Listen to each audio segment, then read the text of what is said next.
তোজো পেখি মই যেন নপাওঁ বিষাদ কৃষ্ণ নিগদতি শুনা পিতৃৰ ভগিনী নকৰিবা শোক মই বোলো নিষ্ঠ বাণী অৰামি তজু পুত্ৰে কৰে দেবে দুখ বধিবৰ এক শত ভাৰত ভূ সহিব ইহাৰ এহি শুনি মহাসতী হৰষিত ভৈলা পেশী কয়া শ্ৰীকৃষ্ণ গৃহ কচলীলা হে ৰামে ভীষ্ম নিগদতি ভীম কহিলো নিশ্চয় হেন শিশুপালয় পাপী দুৰাশয়।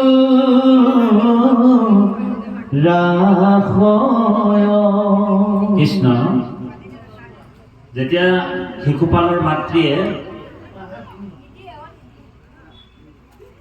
দুখ কৰি কৃষ্ণক কাকুতি কৰিছে যে পুত্ৰ মোৰ দান দিবা, তেতিয়া ভগৱানটো আশ্বাস দিছে যে মই ইয়াক বধ নকৰোঁ, কিন্তু কথা এটা আছে, ই কেনেবাকে যদি 100 বাৰ 100 বাৰতকৈ বেছি যদি দুখ কৰে তেনেহ'লে কিন্তু ইয়াক মই ৰক্ষা নকৰোঁ বুলি কৈছে, ইয়াক মাৰিম। আপনি চিন্তা কৰক,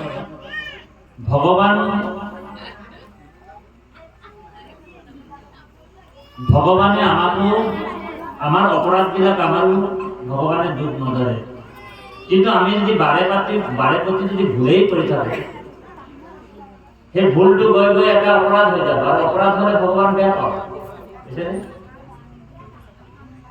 ভগৱানে ভৱিষ্যত জানে, ভূত ভৱিষ্যত বৰ্তমান সবেই জানে যে শিশুপালে অপৰাধ কৰিব, ই মৰিব, এইটো বান্ধি দিলে। গতিকে কৃষ্ণৰ সমান বিজ্ঞানী আৰু কোনো নাই। তেওঁ ৰিচাৰ্চ কৰি ল'লে আগতে,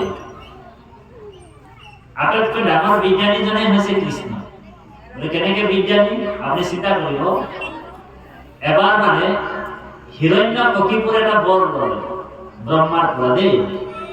ব্ৰহ্মাৰ পৰা বৰটো কি লৈছিলে হিৰণ্যকশিপুৰে, যে মই বোলে আকাশত নমৰো, মই বোলে স্বৰ্গত নাই, মৰ্ত্যত নাই, কোনো ব্ৰহ্মাণ্ডত নাই, ওপৰত নাই, তলত নাই, অস্ত্ৰত নাই, শস্ত্ৰত নাই, হয়নে? ৰাতি নাই বোলে, দিন নাই, মোক কতো মাৰিব নোৱাৰে। ব্ৰহ্মাৰ পৰা বৰ ল'লে, ইমান চায়েন্স খটাই কিনি লৈছে, বিজ্ঞান খটাই লৈছে বৰটো হিৰণ্যকশিপুৰে, যে মই না অস্ত্ৰত মৰিম, না শস্ত্ৰত মৰিম, না বোলে পানীত মৰিম, না বোলে মাটিত মৰিম, না ৰাতি মৰিম, না দিনত মৰিম, এইবুলি মানে বৰ লৈ ল'লে ব্ৰহ্মাৰ পৰা। বিজ্ঞান খটাই কিনি লৈছে, চায়েন্স খটাই লৈছে।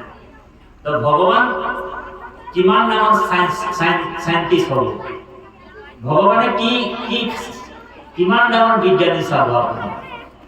ভগৱান নিজকে কি কৰি ল'লে, ভগৱানটো না মানুহ হ'ল, না সিংহ হ'ল, হয়নে? তেওঁ কি হ'ল, নৰসিংহ হ'ল। না তাক অস্ত্ৰত মাৰিছে, না শস্ত্ৰত মাৰিছে, না পানীত মাৰিছে, না মাটিত মাৰিছে, না ওপৰত মাৰিছে, না তলত মাৰিছে, না দিনত মাৰিছে, না ৰাতি মাৰিছে। গতিকে ভগৱানক কোনোবা যদি চতুৰ কৰে, ভগৱন্ত সকলো হৃদয়তে আছে দেই, আমি আধাৰ ঘৰতো যদি কিবা এটা পাপ কৰি আছো, ভগৱানে আমাক কিন্তু চাৰিওফালে পৰা চাই আছে। কিন্তু পাপ বিলাক ভগৱানে কি কৰে? নুঠে কৰে। ভগৱানে কিন্তু পাপ আৰু পুণ্যটো ভগৱানৰ লগত কোনো সম্পৰ্ক নাই। তুমি যদি পাপ কৰিবা তেনেহলে পাপৰ ভাগিটো তুমিহে ভুগিব লাগিব। তুমি যদি পুণ্য কৰিবা তেনেহলে পুণ্যৰ ফলটোও তুমিহে পাবা। মোৰ লগত কিন্তু পাপ আৰু পুণ্যৰ কথা নাথাকে। ভগৱানে কৈছে, ভগৱানে এটা বস্তু বিচাৰে যে মোক ভক্তি কেনেকে কৰিছে, ভক্তিটোহে বিচাৰে ভগৱানে। পাপ কৰিবা তুমি পাপৰ ভাগি হ'ব। যেনেকে চুৰ কৰিলে মানে পিটনটো কোনে খাব? নিজে খাব।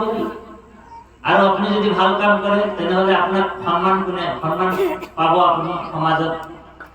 ঠিক ভগৱানে কৈছে পাপ আৰু পুণ্যৰ লগত মোৰ বেছিকে সম্পৰ্ক নাই, কিন্তু জীৱাত্মাটোৱে কেনেকে মোক ভকতি কৰিছে সেই ভকতিটোহে মই গ্ৰহণ কৰোঁ। কৃপালু বাপা হেমস্ত এই কথাটোকে ভীষ্মই ভীমৰ আগত কৈছে যে শিশুপাল এনেকুৱা ধৰণৰ মানুহ আছিল। কেনেকে আছিলে যে ভগৱানে তাক ৰক্ষা কৰি ৰাখিছে, যে 100টা যদি কেনেবাকে সি পাপ কৰে দুখ লগাই তেনেহলে ভগৱানে তাক হত্যা কৰিব। এইবুলি প্ৰতিশ্ৰুতি দি ৰাখিছে ভগৱানে শিশুপালৰ মাতৃ। ইয়ালৈকে আমাক পাঠে কৰে।